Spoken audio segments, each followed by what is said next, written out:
Today's guest is not only a full-time mom of 3, working hard to homeschool and create a beautiful life for those closest to her, but someone who uses her free time to walk into the highest stakes and most vulnerable moments of a family's life, sharing the one thing everyone is searching for: peace.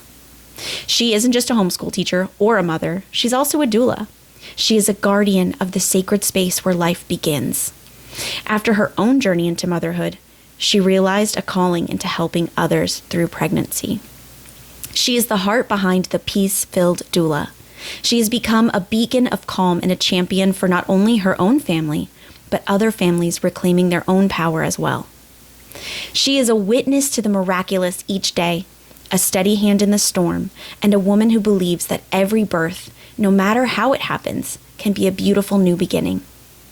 Please welcome the spectacular and light-filled Bethany Hatfield. He's pretty cute. She is pretty great. Okay. Welcome, Beth. Welcome. Thank you for being here. You're amazing. Thank you so much for having me. Thank you for taking time away from your precious babies and, the new baby to just answer some questions and hang out. Yeah, absolutely. I'm so excited to be here. Thank you. So we can just jump in. First things first. You're an incredible mom. Your kids are so fun. I don't even need notes for that. They are just so fun. When you had your kiddos and you left teaching, did you know right away that you wanted to homeschool them eventually because you were a teacher? Yeah. So I was actually homeschooled K through 12, and I loved it. It was a really cool experience, and it was something that I've always hoped to be able to replicate for them. So that's always been my dream, and I figured what better way to prep for that than being a teacher first.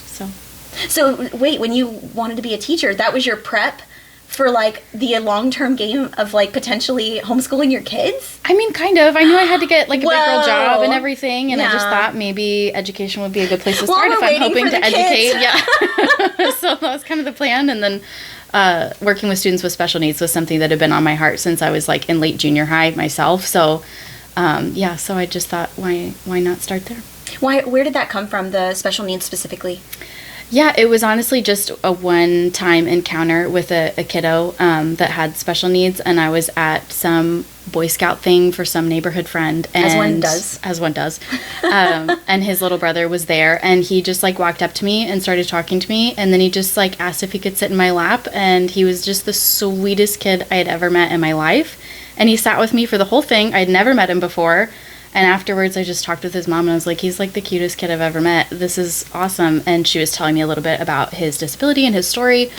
And that was the moment I kind of thought, maybe I want to teach students with special needs. I think they're great. That is so cool. Yeah. I love that. And I love that it hit you so early. Yeah. That's really special, and it just shows that that's part of what your calling is. Yeah. That's so cool. During those first few years of homeschooling your babies, what inspired your passion to help other mamas in the birthing process? Was it something that you had ever thought of before? Because I know you kind of talked about how your long-term goal was this homeschooling thing. So where did this come from? Yeah, I had never thought about birth before, and then I birthed my first baby and got really excited about all things birth related.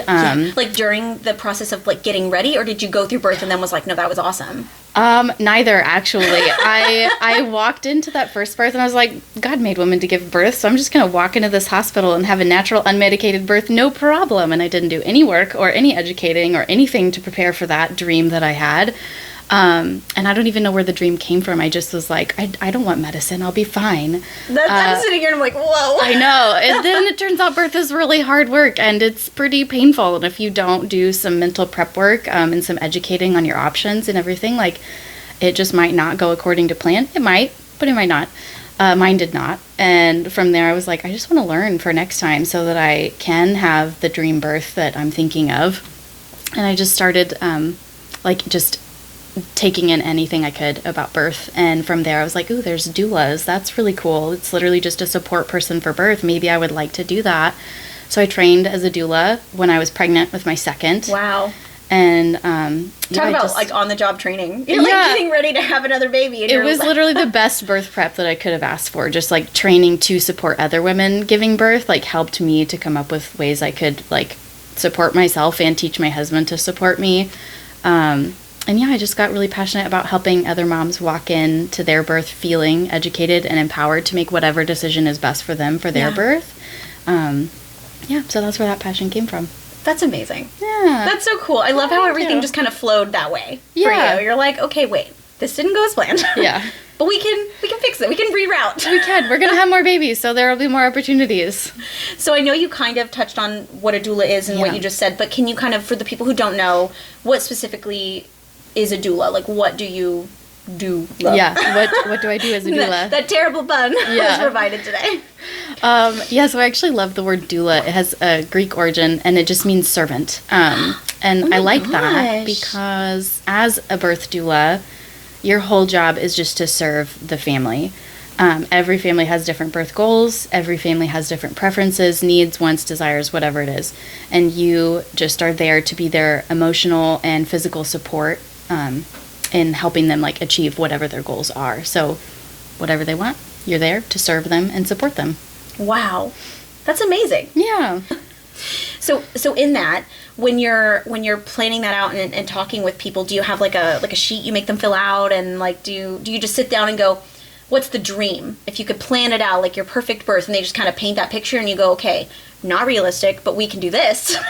Kind of. I mean, during our prenatal appointments, we do sit down and write a birth plan. And so we just kind of come up with, like, what is it that they want? We talk through options. We do a little bit of educating. I help them find resources that are, like, local or online, whatever their preference. And, we just kind of do our best to prep for the birth that they want. And we know that birth doesn't always go according to plan. So we've got backup plan and a backup for the backup plan. And just kind of go from there. I feel like I need to apply that to my daily life. Like, I just need to have more backup plans. Like, I'm always just like, we'll figure it out. I think especially with kids, like, we learn we need plan B and C. Yes, just keep going all the way down to Z. Yeah. We got to have it. Well, and it just shows you, like, your doula planning also helps when, like, after we have kids, it's like you need the plans. Yes, for sure. So backtracking a little bit. Yeah. Before you were a mama and before you pursued a passion in being a doula, you were a special education junior high teacher. Yeah. Do you feel that your desire to educate and advocate for others play a part now in your journey to both homeschool your kiddos and be a doula? Yeah, I definitely think so. I mean, advocating is such a huge part of being a special education teacher. Yeah. And advocating is also a huge part of the birth space. And then definitely as a mom, you always are advocating for your children and what's best for them. So it all just kind of intertwines and flows together. And education never stops as a mom either. And I also, like, one of the reasons I became a doula was because I wanted moms to feel educated so that they would be empowered to make their own decisions.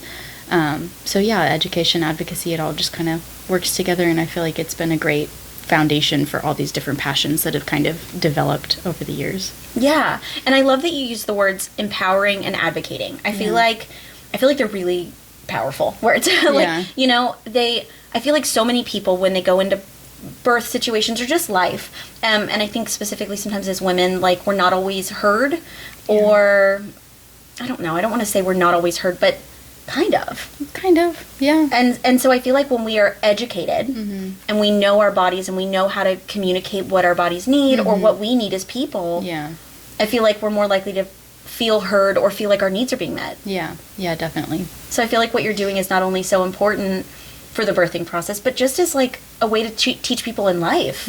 Like, hey, what you need matters and you should say it. Yeah. I certainly hope that comes across for sure. Yeah. What is one lesson your middle school students taught you about patience and resilience that you now find yourself using with parents in the pregnancy process? And even, honestly, not just that, but with your own kiddos day to day. Like, what's some, because I know you learned some, like, middle school is no joke. You couldn't pay me to go back to middle school. You couldn't pay me. So I know, being in that, like, working with those kids, you must have something you can, some nuggets of wisdom you can share with us.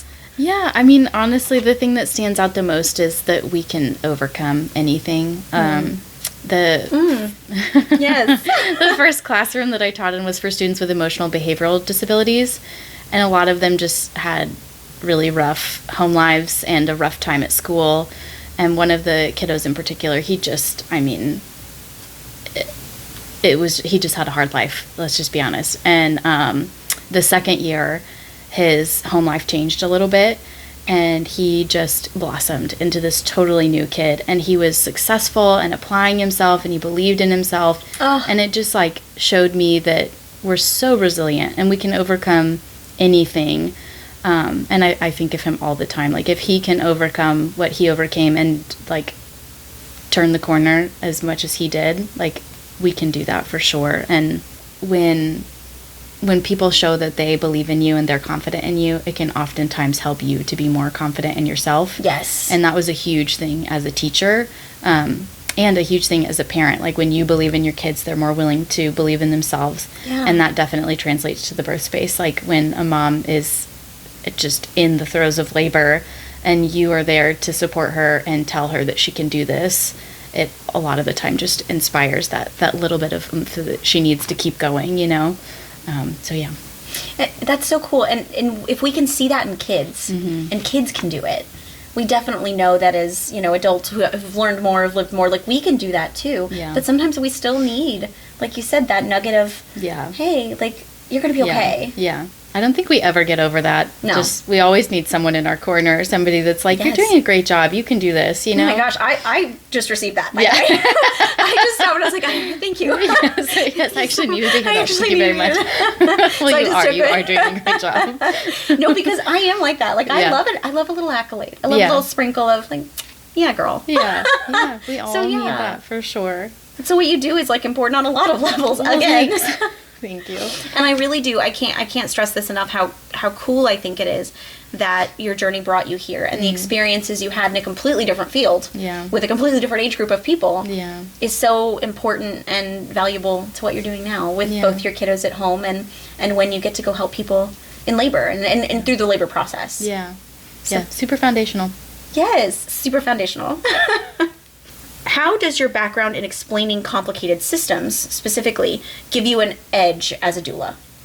Yeah, I guess just to add on what we've already talked about is, like, the way you worded that question kind of hit the nail on the head. Everything's complex. Like, education plans, super complex, lots of options, lots of different things you have to walk through, and you have to individualize it for each kid. And birth plans are kind of the same. You know, there's the same pool of options to choose from, but every family has different goals and desires within that.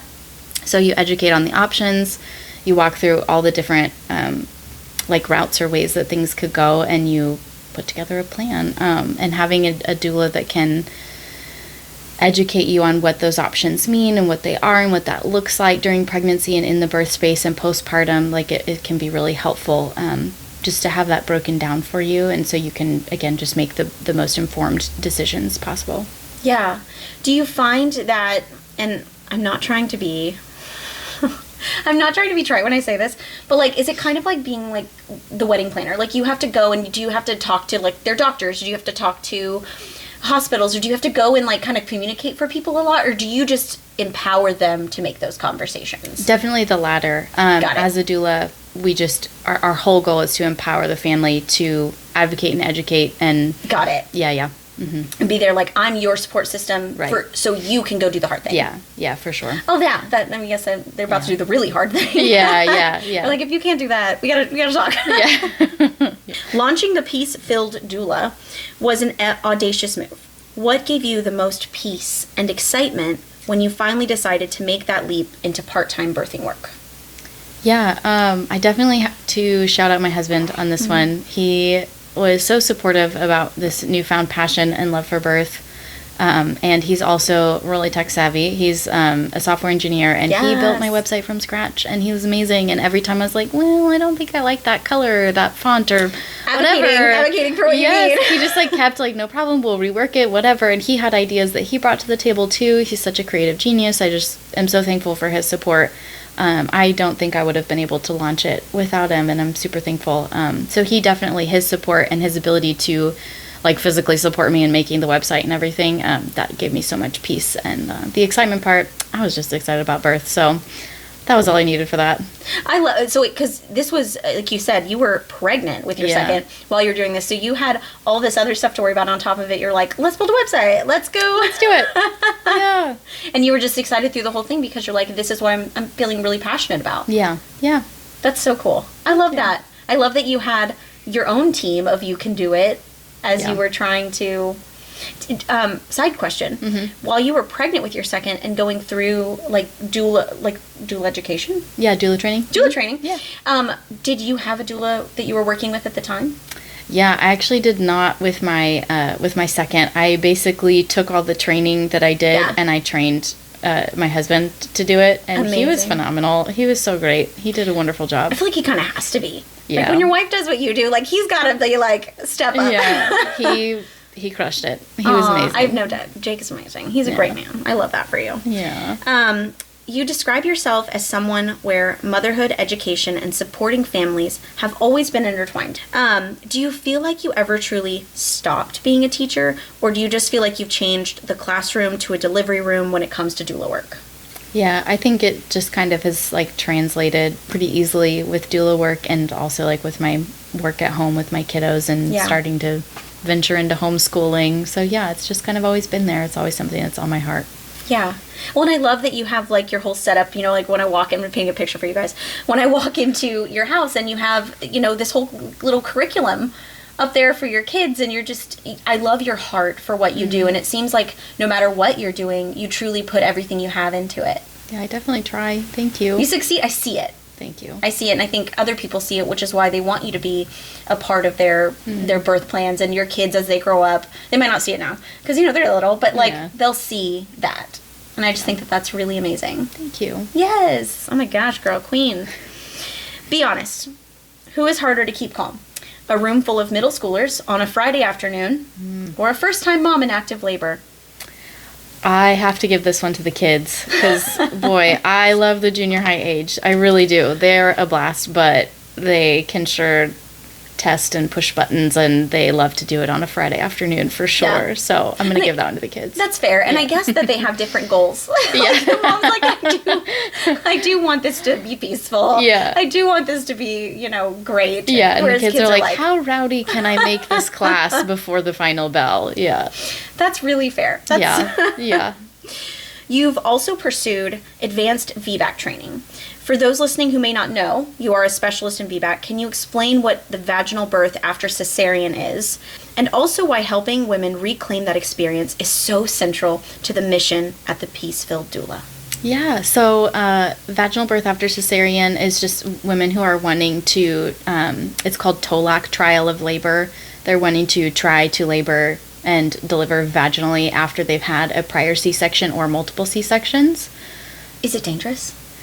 There are risks with both. Like repeat cesareans carry fair. risks. There are risks with TOLACing after having a C-section. So yeah, definitely you have to assess the risks on both ends of the spectrum and decide what the right decision is for you. Yeah, no, that makes total sense.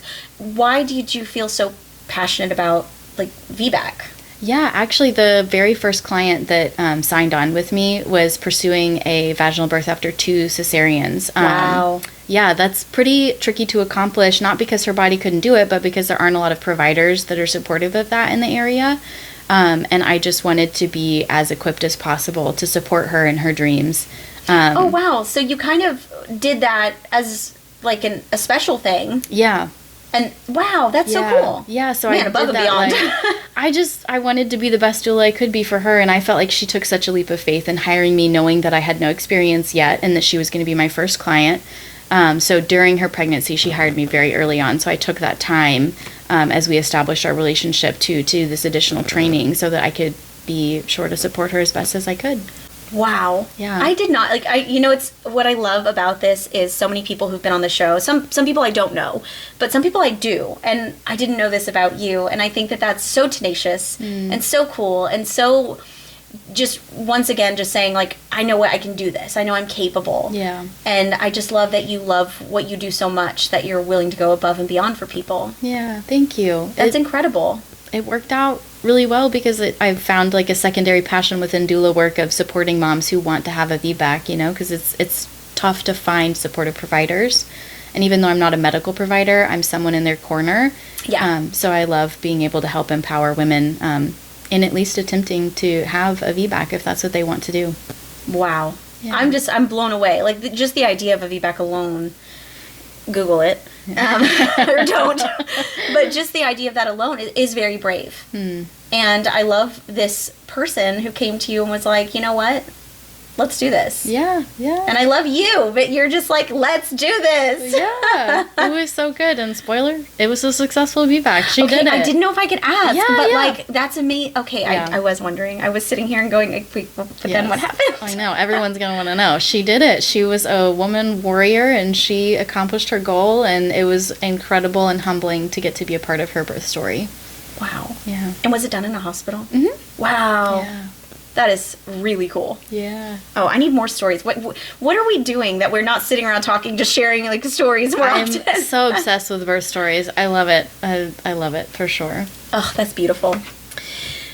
Let's say you're talking to a mom who feels broken by a previous birth experience, maybe not going as she planned. What is the first seed of peace you want to plant in her mind? And I think that's really cool, especially asking you that now, knowing that your birth plan the first time didn't go according to plan. So you have some personal feelings there. Yeah, definitely just, I think it sounds simple, but just creating a safe space for that mom to talk about it. And whether it was traumatic or she's just disappointed it didn't go to plan or, whatever it may be, like just giving her the space and letting her talk about it as many times as she wants and processing what did she like about that birth? What did she not like? What does she want to happen again? What does she not want to happen again?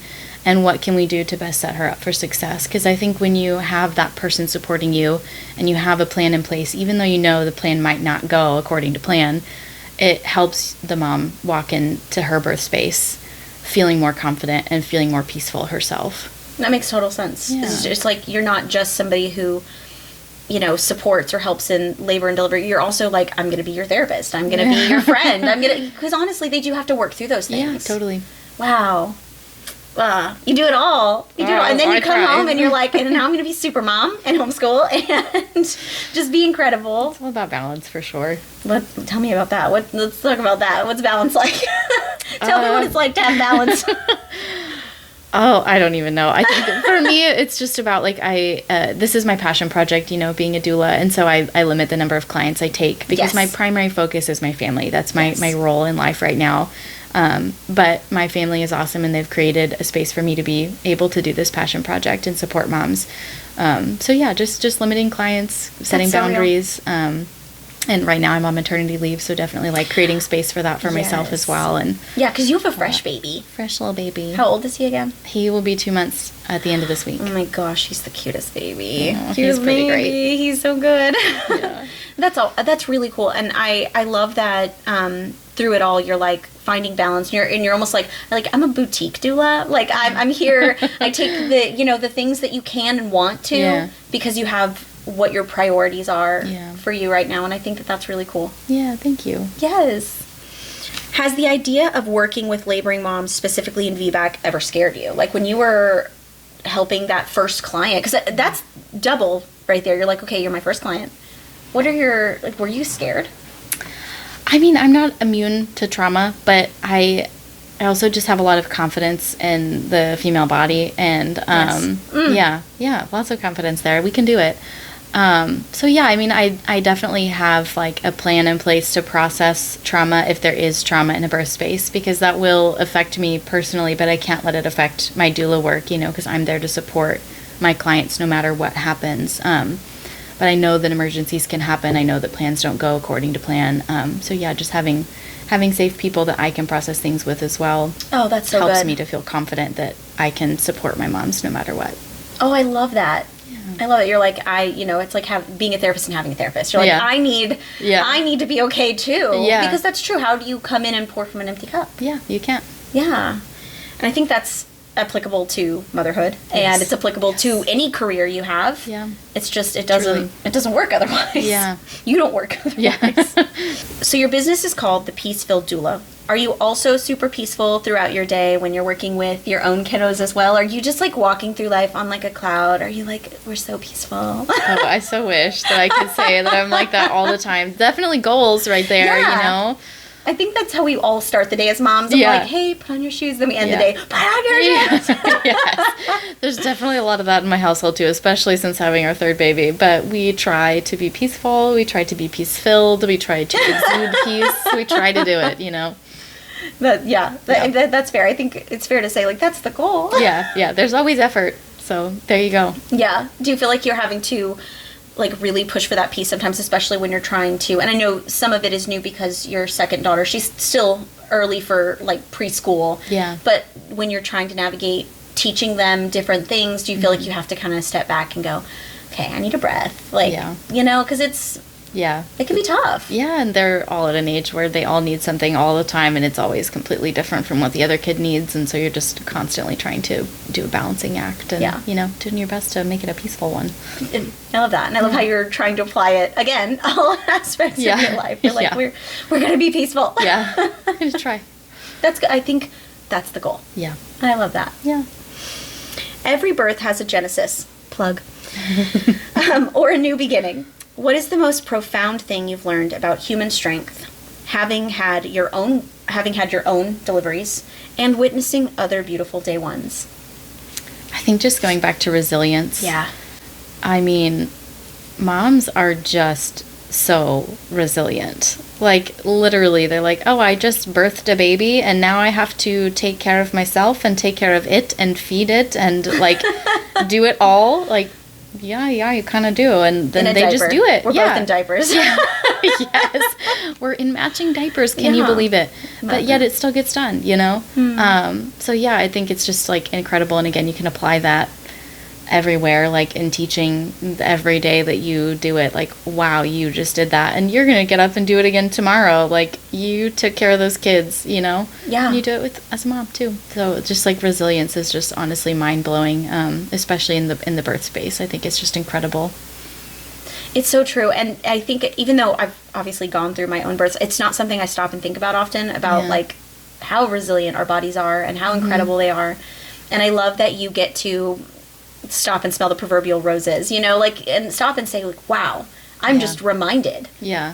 Whether it's a really profound big birth moment or if it's still profound, but hey, I just taught my kid something. Yeah. Like, for sure. That's incredible. And I think the way you get to stop and acknowledge that beauty is a gift. Yeah. And I love that your mindset is that. Thank you. Yeah. Yes. It's definitely just so humbling to get to experience it and witness it over and over again. Yeah. It never gets old. I mean, I watch, like, birth stuff on TV and I'm crying. I can't imagine being in the room and the feeling of that, like, okay, oh my gosh. There's that moment when a baby is born and placed on their mom's chest, and, like, I can't help but tear up every time. Like, I can't get emotional, but I'm like, oh, it's so beautiful. Like, it's just incredible. And getting to be there, like, what a sacred moment, and I get to witness it. Like, it's just really amazing. Oh, that is so cool. Yeah. That is so cool. Are they ever like, can you show us your birth video? We want to see how good you are at this. Oh my gosh, no. Definitely sometimes they'll ask about, like, my birth stories. But definitely as a doula, I try to, like... That's a lot more appropriate. Yeah. I try to keep, like, my experiences a little bit separate because maybe my goal wasn't the same as their goal. My birth may have had something in it that they were hoping for that they didn't get to have. Oh, that's a really good point. So you just have to be careful and just, like, set boundaries in what you share and when you share it, you know. Kind of sometimes wait to be asked kind of vibe, or you mean... definitely. Yeah. Yeah, but even when asked, just kind of, like, I don't know, I like to be willing to be vulnerable, but not overshare to where they're, like, comparing in any way, because their birth is precious and beautiful no matter what happens or did happen, and I don't want my story to in any way, like, impact their perception of their birth. Yeah, I think that's very self-aware. It really is, that you have to be like, I want to share, but, you know, finding that balance. Yeah. And, like, your story is so valuable on its own. Like, I'll give you what you need. Yeah. You know? And I'm sure it's hard not to share your birth story because, you know, you love it. And you're like, let me tell you, here's some popcorn. I feel like as a woman, I don't know, maybe it's just me, but, like, anytime someone asks for my birth story, I'm like, how do you know that's exactly what I wanted to talk about every day, all the time? And I love that you're like, yes. You know me. You're like, did we just become best friends? Share my birth story with you. Yes, absolutely. When can you get coffee? That's amazing. Most people don't realize you actually offer unlimited phone and email support. What is a typical Tuesday for you when you're balancing being a mom of 3, 24/7 life with your clients and homeschooling and just being Superwoman? Like, how do you find that balance when you're offering so much to people? Yeah, I think a lot of it just comes from, like, honesty and letting my clients know, like, hey, I'm a stay-at-home mom. and I have my kids with me. And when you need me, when you're in labor, like, just know that I will drop everything. My childcare is ready to go, and I will be there for you. But when you have, like, a quick question or you want to hop on a call, doing that during nap time or after bedtime, or on a weekend when my husband can take the kids, you know, just like asking them to have a little bit of understanding with my life season as well. Yeah. And usually they're very understanding, very chill. Like, they're already parents or becoming parents, and they understand. If you don't know yet, you will soon. Yeah, exactly. So just like asking for that basic flexibility, but like making sure that they know, like, when it's go time, I'm there for you. Don't worry about it, you know. You call, I haul. Yeah, there you go. That's it. That should be your slogan now. Yeah, I'll put that on my site. I think that that's really important, and I love a queen with a boundary. You know, I do. I love boundaries. Yeah. But I love that you're like, I do think birth and your birth story is so sacred, but my family's also so sacred to me. Yeah. And I think that the fact that you found that balance is beautiful. Yeah. Because it's hard. Yeah, definitely. I mean, some doulas do this full time, and they, you know, they have like office hours and things like that. And that's just not the season that I'm in right now. So just being upfront with like what I can offer and when I can respond, and, you know, usually just like letting them know, and then they can make the decision that's best for them. Like, if they need someone that's constantly available, go for it. Go find someone that is, and that's awesome. Like, do what you need to do for you. Yeah, but everyone wants to work with you, so. Well, thanks. If I was having a baby, I'd call you. Thank you.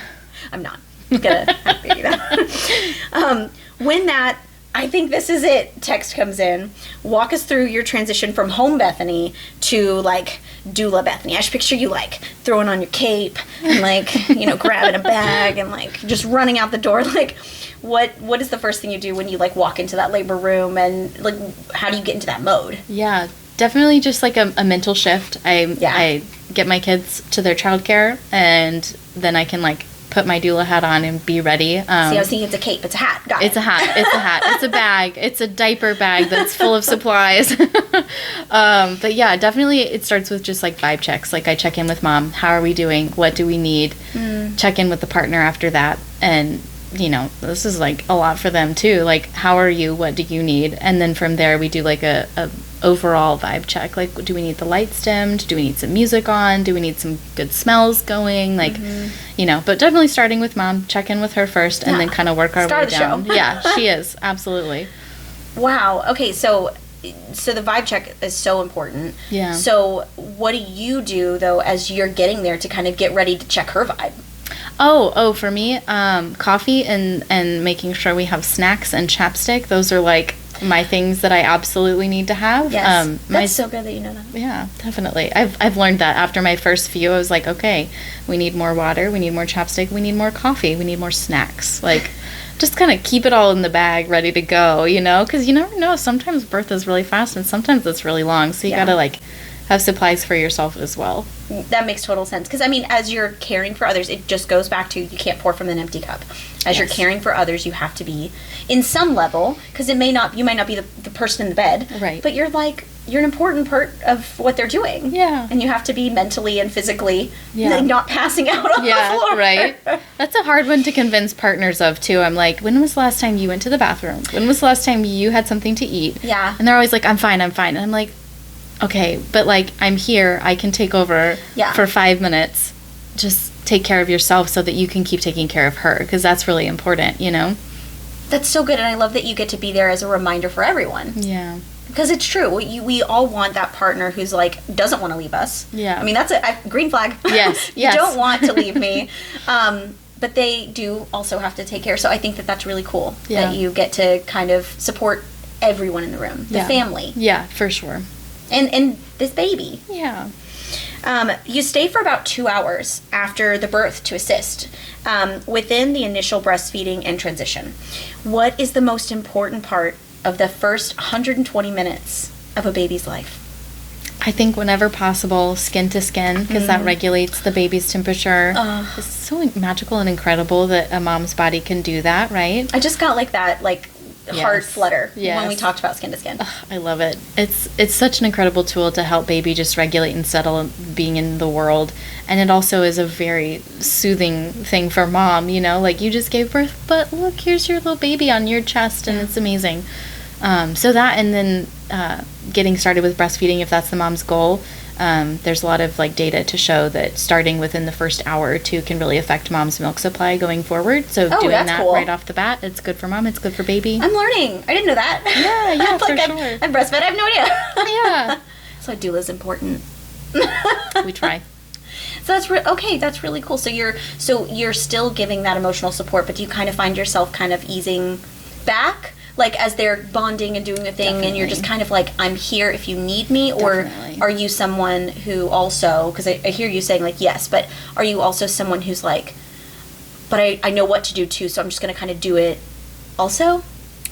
I think to an extent you do what needs to be done, but also just kind of following the parents' cues, you know, like do they just need to be left alone? Do they need their golden hour totally by themselves? Do they... Golden hour. Yes, the golden hour. It's a beautiful hour.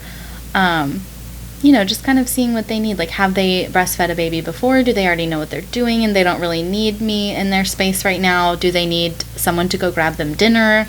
Oh. You know, just like kind of... You're what do so they need? Good. You're so loving. Oh, well, you know, you just had a baby, and sometimes cafeterias are closed or the cafeteria food's not that great. So what other options do we have? Yeah, and they don't get to eat a lot of the time, obviously. Yeah. I remember always, this is something that is funny, every time I was sitting in the hospital room laboring for the day, I would be so hungry. And I would just sit and I'm like, when I'm done, I want you to go pick me up a pizza. Yes. I want to be. I would dream about what I'm going to eat. I know, like, I should be dreaming about my baby, but I just want to know that someone's getting me food. Yeah, yes. I'm really hungry. Yes, I literally told my husband during this last labor that we had. I'm like in labor, and I'm looking at the clock, and the cafeteria closes at a certain time, and I was like, "You're in charge of making sure that there's food in this room when this baby comes out. Do not forget," because with our second, she was born like right after everything closed, and we had to like call family to go get food for us, and you know, like, so it's funny the things that stick in your brain, you know. Well, I mean, you're like, I'm about to feed a person. Yeah, like I need some food, please, and thank you. Yeah, well, we prioritize. Yes, we do. That's really cool that you add that in as a part of the process, because it's not just the labor and it's not just before, it's this moment after, where, you know, it's like we still might need that. You did a great job, or you can do this, or even, can I go get you a meal? Yeah, it all comes back to that like servant mentality of like, how can I serve you and your new little family, you know, like what do you need, and just kind of going from there. And I feel like, just from a personal perspective here, it plays so much into who you are as a person. Like you're so caring. And even like with us as your friends, you know, I feel like there's so many times where you're like, I might cut this out, but like when you came over after I had my surgery and I was like stuck in my like little suture things, and I was crying on my bed, and you were just like, are you okay? Like, what can I do? Like, you were there to help me, and you were so loving, and I didn't feel judged, or like, I felt peace filled. Good. I felt peace filled. That's my goal, is to fill you with peace. And I just, that's just who you are. No, thank you. Yeah. Thank you so much. Little tidbit. I might cut that out. That's okay. Up to you. Every doula has that one birth that lives in their heart forever. Without breaking confidentiality, could you share a favorite moment you saw that a parent realized they were much stronger than they ever imagined? And I know we've talked a little bit about like the resilience, but is there like a specific moment you think back and you go like, that was it? Yeah. One of my feedback clients just, you know, I mean, with every birth, there's that moment of I did it, right?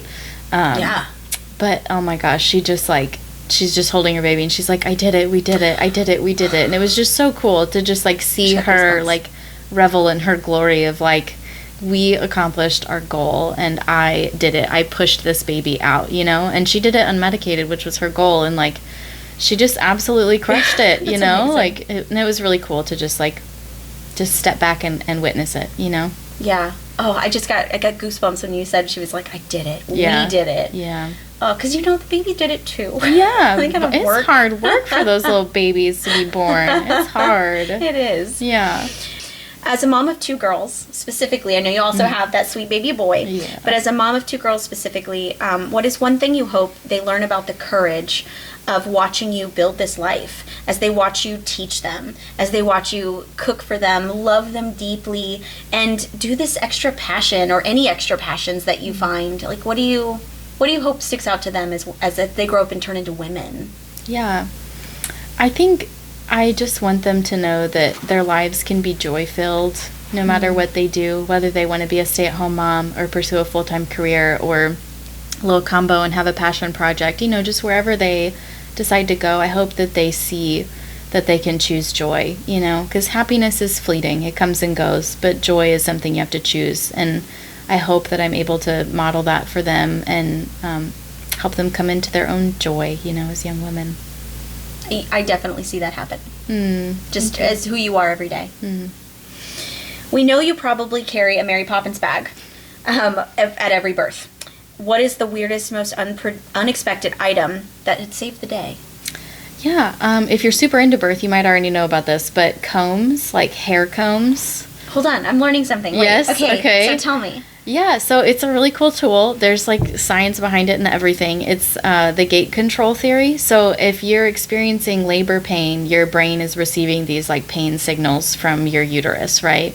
And if you are squeezing combs with the prickly side down in your palms, it sends a different kind of pain signal to your brain. So it kind of creates less space for your brain to receive the signals from your uterus, so you're processing less pain. Whoa! It's not magic, you're still going to feel some pain, but it does help. As someone who used that tool, it can actually be helpful. So I have a whole bunch of combs in my bag for how many? When we need it. How many? 5 or 6, I don't know. Just in case they squeeze it and it breaks, or yeah, or if I forget some, or one time I left the combs at the hospital with the mom, and you just whatever. You just have a whole bunch of combs. That is really cool. I had never heard of that. Yeah. I mean, I guess that it makes total sense. Yeah. Because you're thinking about another sensation. It's a distraction. It's a distraction technique. Wow. I think we need to have you back just to give us your long list of distraction techniques to get through the day. On a hard day of homeschooling, are you squeezing your comb? I haven't tried it, but maybe it would be worth pulling out. This is painful. Yeah. But not as painful as homeschooling some days. Which also just goes back to the labor of love that you give. Yes. So, Beth, you've spent your life advocating for others. And we've talked about that from a young age. You found that was important to you. First for your students in the classroom, for yourself in your own births, and in your home each day with your precious babies. And now for other families in the delivery room. When the lights go down and the work is done, what do you want your legacy to be in this life? Well, my faith is really important to me. And I think that the joy and the peace that I have, it stems from that for me personally. And I hope that people remember me as a joyful, peaceful person. So I would really love to be known for my peace and joy. It's something that I'll always be striving towards. I'll never be completely finished with being a peaceful and joyful person. Is something I have to choose and try for every day. But that's definitely what I hope people remember about me and people know about me, is that I attempt to exude that peace and that joy that for me comes from my faith. Wow. I definitely feel that from you. I just feel more peaceful just sitting here having this conversation with you. I think as we're going from thing to thing in life, it's nice to sit with people who are peaceful and bring that out in us. Yeah. Because I sometimes go, okay, wait, I need to breathe, and I'm with you, and I'm like, oh, I see Beth is breathing. Maybe I should do that. So you do exude that. Thank you. Yes. Thank you. I definitely will. I will never be able to check that off my list of I've accomplished it. I'm peaceful, but it's something that I'm working towards and trying to grow in, and trying to teach my kids, trying to bring to people's birth spaces. So yeah. Incredible. Thank you.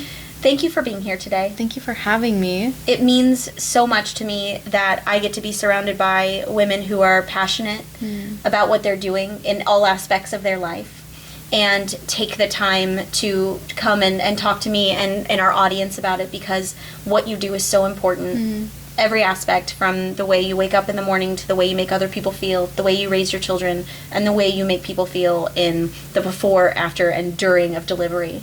Thank you. And I feel very grateful to know you. Thank you so much. I feel so grateful to have you as a neighbor, as a friend, for you to trust me to come on your podcast and host this. Oh my gosh. You're incredible. I hope I get to be more like you as I grow up. Oh, my friend. Samesies. Thank you for being here. Thank you. Yay. Bye. Thanks for joining me on this episode of Je ne sais quoi, where we celebrate the courage, authenticity, and audacity of our journeys. Before you go, make sure you hit that follow button so you can stay updated on every new story. And for a peek behind the scenes, come say hi on social media at Genesis C'est Quoi. I think you all are amazing, and I'll see you next time.